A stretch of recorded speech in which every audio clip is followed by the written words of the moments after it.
सुप्रभात देवियों और सज्जनों, मैं कर्नल सोफिया कुरैशी और मेरे साथ विंग कमांडर व्योमिका सिंह आज आपको 6 से 7 मई 2025 की रात 1:05 से 1:30 बजे के बीच भारतीय सशस्त्र बलों द्वारा अंजाम दिए गए ऑपरेशन सिंदूर के बारे में जानकारी देंगे। ऑपरेशन सिंदूर 22 अप्रैल को पहलगाम में हुए विभत्स आतंकवादी हमले के शिकार मासूम नागरिकों व उनके परिवारों को न्याय देने के लिए लॉन्च किया गया था। इस कार्रवाई में 9 टेररिस्ट कैंप्स को टारगेट किया गया और पूरी तरह से इसे बर्बाद किया गया। पाकिस्तान में पिछले 3 दशकों से टेरर इंफ्रास्ट्रक्चर का निर्माण हो रहा है।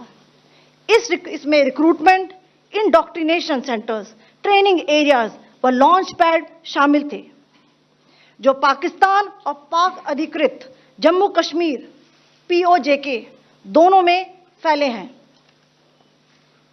Operation Sindoor was launched by Indian Armed Forces to deliver justice to the victims of Pahalgam terror attack and their families. 9 terrorist camps were targeted and successfully destroyed. Over the last 3 decades, Pakistan has systematically built terror infrastructure. It is a complex web of recruitment and indoctrination centers, training areas for initial and refresher courses, and launch pads for handlers. These camps are located both in Pakistan as well as Pakistan-occupied Jammu and Kashmir areas. Some of the well-known training camps are located, as you can see on the screen. They are distributed from Savai Nala in the north, counting to approximately 21, ending at Bhagalpur to the south. इन लक्ष्यों का चयन विश्वसनीय intelligence सूचनाओं के आधार पर हुआ ताकि आतंक गतिविधियों की रीढ़ तोड़ी जा सके, और यह खास ध्यान दिया गया कि निर्दोष नागरिकों और सिविलियन इंस्टॉलेशन को नुकसान न पहुंचे। The selection of these targets for Operation Sindoor was based on credible intelligence inputs and role of these facilities in perpetrating the terror activities. The locations were so selected to avoid damage to civilian infrastructures and loss of any civilian lives. This was done with due diligence, and the camps selected for targeting and their engagement will now be shown to you one by one. POJK के target मैं आपको बताना चाहूंगी। सबसे पहले सवाई नाला camp Muzaffarabad, जो कि POJK के लाइन ऑफ कंट्रोल से 30 किलोमीटर दूर है। यह एक लश्कर तोयबा का ट्रेनिंग सेंटर था। 20 अक्टूबर 2024 सोनमर्ग, 24 अक्टूबर 24 गुलमर्ग, 22 अप्रैल 2025 पहलगाम, इन हमलों के आतंकियों ने यहीं से प्रशिक्षण लिया था। सैयदना बिलाल कैंप मुजफ्फराबाद, यह एक जैश ए मोहम्मद का स्टेजिंग एरिया है। यह हथियार, विस्फोटक और जंगल सर्वाइवल ट्रेनिंग का केंद्र भी था। गुलपुर कैंप कोटली, यह LOC से 30 किलोमीटर दूर था। लश्कर तोयबा का बेस था, जो रजौरी, पुंछ में सक्रिय था। 20 अप्रैल 2023 को पुंछ में और 9 जून 2024 को तीर्थ यात्रियों के बस हमले में यहीं से आतंकी को ट्रेन किया गया था।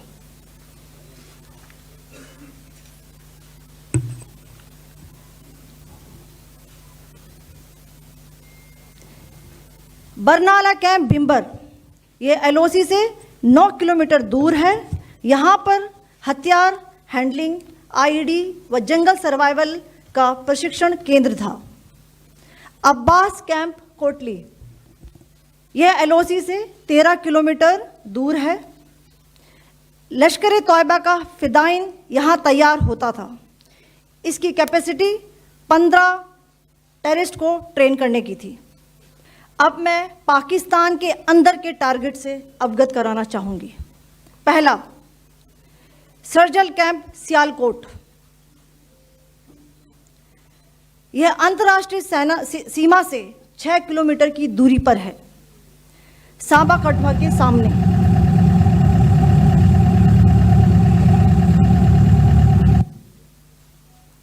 मार्च 2025 में जम्मू एंड कश्मीर पुलिस के 4 जवानों की जो हत्या की गई थी, उन आतंकवादियों को इसी जगह पर ट्रेन किया गया था। दूसरा, महमूना जाया कैंप सियालकोट, यह 18 से 12 किलोमीटर आईबी से दूर था। हिजबुल मुजाहिदीन का बहुत बड़ा कैंप था। यह कठुआ जम्मू क्षेत्र में आतंक फैलाने का नियंत्रण केंद्र था। पठानकोट एयरफोर्स बेस पर किया गया हमला भी इसी कैंप से प्लान और डायरेक्ट किया गया था।